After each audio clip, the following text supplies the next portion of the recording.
What are you up to?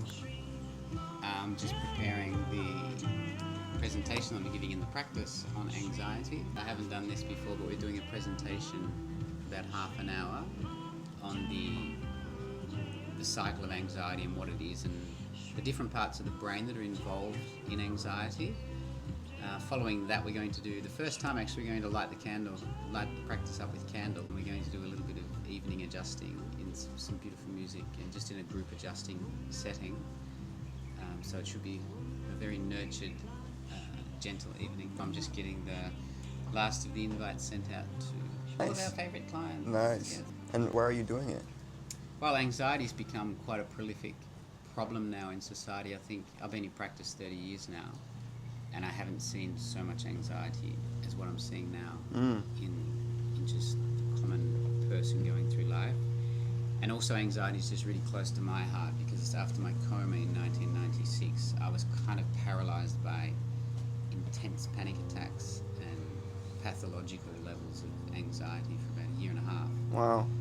And I use chiropractic to really help recover, and also just some really great central nervous system techniques to help regulate my nervous system and get my different part of my brain working, and that just really helped me overcome this. Evening that I'm organising in the practice tomorrow night. I don't know if you've got night shift or not, but I'll be giving a talk on anxiety from 7:30 till about 8, and following that I'm going to be lighting the whole practice up with some candles, and we're going to do some evening adjusting in candlelight. So you're very welcome, and I hope to see you there. So you're just sending voice messages to your clients? Yes, just catching up with the gentle reminders to everybody before the event. And how come you're sending voice messages and not just like text messages? I just find it a lot more personal, and also I can really target the people that are, really having anxiety issues, and they're the ones that I really know about. So I just find rather than sending an entire group message, I prefer to send an individual message. Just, I don't know, just shows a little bit more individual care. Yeah, I think sending individual messages is a lot more of a personal approach to people, and particularly people suffering with anxiety. They do value and appreciate the personal touch. Dahlia, are you going to be showcasing some art? Yes. It's gonna be the Jewel Chani piece. Every time I get to Singapore and I see it, I'm like, it's just so powerful, Are you going to be there? No. Oh. Be in Bali. You'll be there. You'll be there in spirit, though. Yeah. What are you up to, Mom? Well, I'm going also to the gym after and to lunch. So lunch first and then gym? Yeah. Oh, are you filming? Yes, lunch first, then gym. It's a perfect day. It's the perfect day. It's the perfect day. How come you're going to the gym? Well, because they have a sauna and an ice bath. It calms the nervous system down. Well, what's really cool about warm and cold is that you're training your nervous system to handle stress. So you're jumping into a cold bath, which is quite stressful for your body. But with your breath and your awareness, you override that. So you're actually training your nervous system to deal with stress better. Yeah, it makes me really relaxed. That's awesome. What do you think, Sarah? What does Sasa think? I love you so much. What do you think of the cold bath and the sauna? Yeah. Do you want to come? Oh, I love you. Yeah. Oh, you're not so very stressed, are you? No anxiety from Zaza. No. Now, Jo sends her love. Oh, nice. How is it? She says, we've been seeing Daniel, sorry for the radio silence, we're getting our biometric data right. And I'm like, biometric data? That's the ring. People want to friggin' measure stuff, Josie.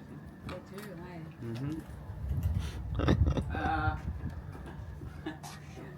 We're going first for lunch with some friends, and then we're going to the gym That's awesome. with my personal coach. Got a personal coach for the first time in my life. That's awesome. Actually, it's fantastic. It just gives me so much more mental clarity, but also the shape of my body, the proactivity that my spine holds itself up nicely. It's just in combination with chiropractic adjustments. It's just great spinal hygiene. That's amazing. It just makes me feel so much more vital and aware, and just a lot more ease in my body, I notice. Instead of hanging in my system where I've got weak muscles, it's just proactively lifting up everything in combination with having it adjustable. That's great.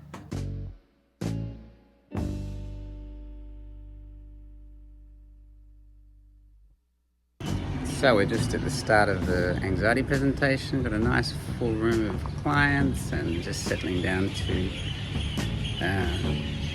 get started for a great presentation.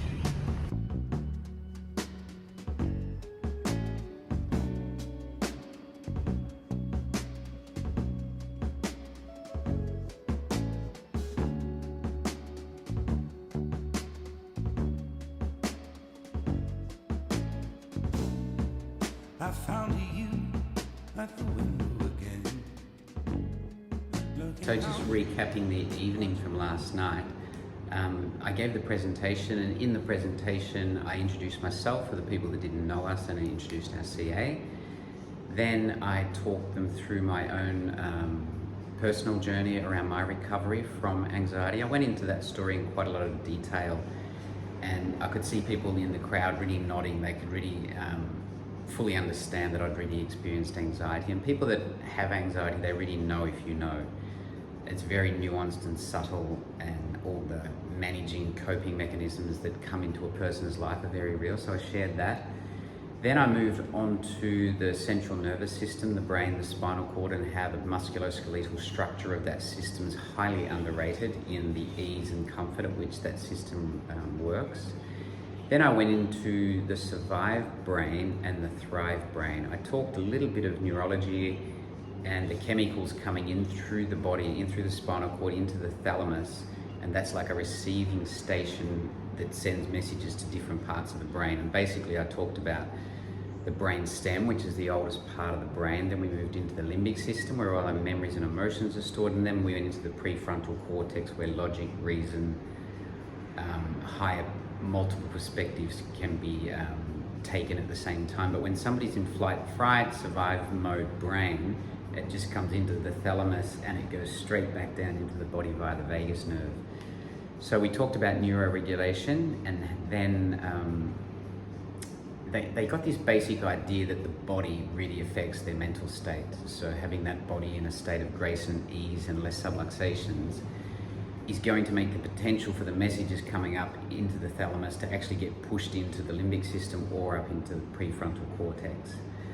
And then I went into the effect of the chiropractic adjustment and what that does. I also brought up a couple of research points. So the first part was kind of appealing to people's emotions, so that was my story. The second part was appealing to their scientific rationality around how the central nervous system works, and then I backed that up with some research and some data. And I had a paper that I cited from Psychology Today from USA, and they just explored the link between chiropractic adjustments and mental health, particularly around anxiety and depression, and what chiropractic adjustments could potentially do for that.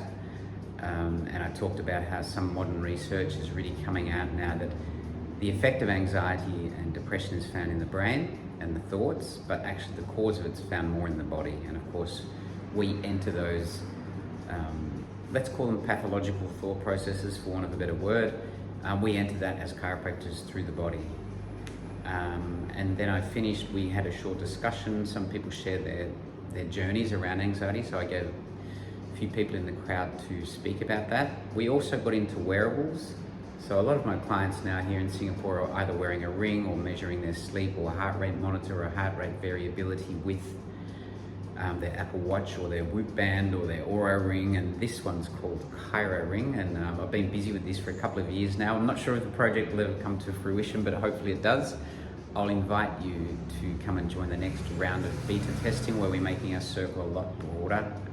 We've gone from testing it on myself to testing it on my family to testing it on a group of the first 20 clients, and then soon I'll be testing it with you, my colleagues. So we talked about that. We gave a few practical exercises to help regulate the vagus nerve, and I went into the polyvagal theory somewhat. And then after that, so this was kind of like a talk that went from very concrete, grounded, into something quite abstract. We talk about universal intelligence and how that comes from above down, inside out, into the body. But then to follow that up, and this was the perfect timing, we had I think maybe 22, maybe 25 people at the talk, and then I adjusted I think maybe 21 of those people. Some had to leave straight after the presentation, but that was where the real power was, because they all got to get adjusted together. Because we made it candlelight and we chose some great music, it was just a really powerful moment for myself and people to see. And any onlookers that were new, friends of my current clients, they just got to see me working and really working my craft in a very focused professional setting. Okay, now for some of the mistakes that I made leading up to it. This is more like the organizational part of it. So I finished adjusting. My last client was at 7:20 and the talk started at 7:30. In hindsight, I would have liked to have had at least half an hour, because I had to move my computer from the front desk area into the central area, so I need to unplug it and then plug it again. And with that, my last edit of my slides somehow got messed up. Some of the photos didn't carry on, and I got into the first or second slide, and that somehow flustered me. The fact that those slides didn't save just threw me off. But I was, I had 25 people sort of staring at me, so I didn't have the chance to then go and just fix up the slides. I just couldn't do that in the moment. So I had to just go on the fly from that. So I would suggest setting that up, and even if I had 3 minutes, I could have corrected those slides, but I just didn't, and I was a bit flustered in the moment. But that actually got me off to a bit of a shaky start with the presentation, unfortunately. After a few minutes, I found my footing, and I kind of mentally put that behind me, that the slides weren't in order and some photos hadn't carried over. We also had issues. I had planned to have this really cool music while people were entering, and that just didn't happen, just because I was finishing the last client adjusting and the first people were already arriving. And then, so we did the presentation, and then it come time to get the practice ready. And we had to move a couple of tables, but we also had to light 100 candles, and we only had one lighter. So that took way longer than we actually wanted. So that was a bit of a break in the flow of everything. If I had had 3 lighters, I think that just would have been a lot smoother. So that was a big, it just stopped the flow a little bit. But we did turn all the lights off as soon as those first few candles were lit. It really did alter the atmosphere. Your music selection for the adjusting is quite important, because it is quite present during it. I didn't do a lot of talking with the adjusting. So just really, we chose more of an Indian mantra it's sort of a cross between Indian mantras and Western world. It's a nice hybrid from Diva Pamal. We use the music called Essence. We also use that for Dali's Birth, and that was just a really suitable, repetitive kind of music for the background of the adjusting.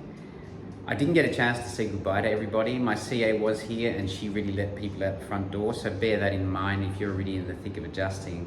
And people just do need to leave. At a certain point, there's just the last 3 people that want to get adjusted. They're here, but everyone else is gone. So I do a bit of that follow-up, which I'll make a separate film for the next day, just to touch base with some people that were obviously having some changes during the adjustment. And then the evening ended, my CA left, and we just cleaned up the practice this morning to get it back to normal.